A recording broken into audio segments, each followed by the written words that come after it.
السلام عليكم. هنعمل مع بعض النهارده مكرونه سباجيتي. هنقلب بقى بالراحه. بسم الله الرحمن الرحيم. بيقولوا ان في حد تقريبا من الكوريين او من الصينيين لو سمع صوت المكرونه وهي بتتكسر بيجيله حاله عصبيه. طب دي حاجه كويسه ليه بقى؟ معرفش هل المعلومه دي صحيحه ولا لا. نحط الملح بقى بتاعنا، نحط معلقه ملح كده محترمه. بسم الله الرحمن الرحيم. البخار عامل عمايل. بسم الله الرحمن الرحيم. سيبها بقى لغايه ما تغلي وتستوي. الله اعظم الله اعظم. كده استوت اهيت الحمد لله. بسم الله الرحمن الرحيم. نشوف بقى كده بقى بالراحه. اللهم اجرنا من عذاب جهنم يا رب من عذاب النار. بسم الله الرحمن الرحيم. اللهم صل وسلم وبارك على سيدنا محمد وعلى اله وصحبه وسلم. الله العظيم الله العظيم لا اله الا الله. طبعا الصلصه بتاعتنا اهي، حطينا ورق اللورا تمام، ونزلنا بالزيت بتاعنا. بسم الله الرحمن الرحيم. اتعودت طبعا ان انا بحطها في الفريزر، لما بعوز بطلع منها تمام. معلقه فلفل اسود ومعلقه كمون فقط لا غير. انا كده كده ايه، الصلصه فيها بصل وفيها قرن فلفل وفيها ثوم تمام. هنسيبها بقى ايه تتسبك بالصوص، بس اصلا متلجه لما تتسبك كده بلونها الجميل على جنب عشان نعمل مع بعض الكبده بتاعتنا. عايزه اقول لكم الريحه ما شاء الله اللهم بارك، ريحه روعه روعه.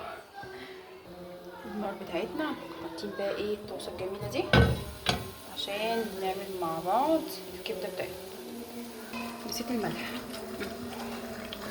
اهم حاجه طبعا، اهم حاجه في الوصفه الملح. بسم الله الرحمن الرحيم. هننزل بقى بالزيت بتاعنا. بسم الله الرحمن الرحيم. وبعدين هنحط الفلفل. هي بتحب الفلفل اصلا الكبده، ويا ريت لو كان حراق. بصوا هي الكبده بتبقى جايه معاها الدقه بتاعتها دي، انا جربتها كذا مره جميله ما شاء الله يعني. بسم الله الرحمن الرحيم. هنقلبها بقى بالراحه كده وايه، بس انا بحب ازود معاها الفلفل الاخضر لان هو ما شاء الله بيدي طعم جميل جدا في الكبده بالذات. وهنحط بقى البهارات بتاعتنا قلبناها. بسم الله الرحمن الرحيم. هننزل بقى بالكبده بتاعتنا. بسم الله نقلبها كويس عشان تاخد الصدمه بتاعتنا. منقلبش فيها كتير يعني، مجرد بس ايه هنشربها بالتتبيله والزيت، هنوطي عليها ونسيبها اول ما ايه تشرب بقى، هي مش بتحب التقليب الكتير. طبعا المكرونه بتاعتنا اتسبكت الحمد لله، هي اصلا كانت متسبكه من الاول بس ايه تحتها بشويه ميه. المكرونه بتاعتنا اهي نعملها بقى كده بالراحه عشان ايه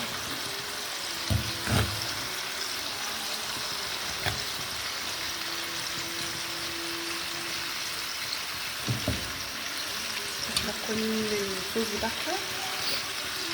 بسم الله الرحمن الرحيم. انا بخاف اصلا اتعامل مع الحلل التيفال بالحاجات اللي زي دي عشان بتاخدش الحله من تحت، بس الصراحه هي منجزه وغير التانيين. انا جربت انواع كتير جدا صراحه بتبقى طريه جدا، مش بتجيب الحاجه من تحت ومن فوق صراحه يعني.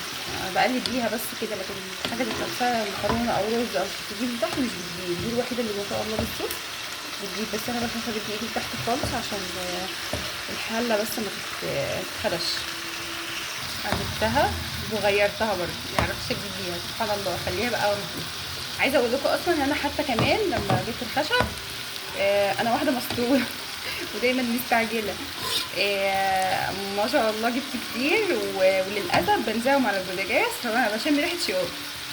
اعرف مثلا ريحه الشياط دي جايه منين، اعرف على طول واطلع عاجل ان هي من عندي ومن المعلقه الخشب تمام. دي بتقلب الى حد ما بسلك معاها يعني، لكن مثلا لو رز ولا مكرونه ولا اي حاجه مش بالذات لما تكون طويله مش.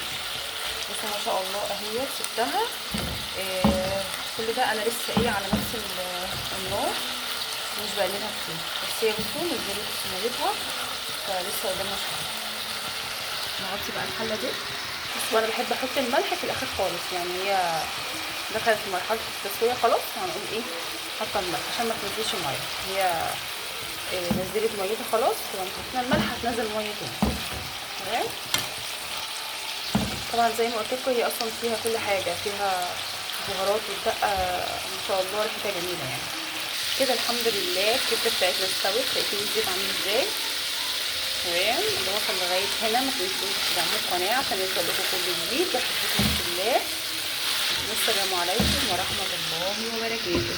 المكرونه بتاعتنا اهي خلاص.